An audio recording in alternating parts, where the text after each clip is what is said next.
how to make a public profile on Snapchat. Hey everyone, welcome back to our channel. In today's video I will guide you on how you can make a public profile on Snapchat, so make sure to watch the video till the end.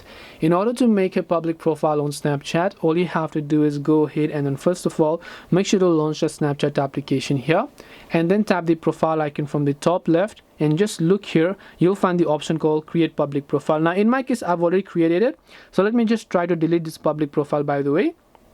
Now let's say you don't have a public profile, so instead under public profile now you'll find an option called create public profile. Tap on it and just tap on continue and get started. Tap the create option and your public profile will get successfully created. This way you can actually make a public profile on Snapchat. Hope this video was very helpful. If you have got any questions, feel free to also leave them down below. Thank you for watching till the end of the tutorial and see you soon in our next video.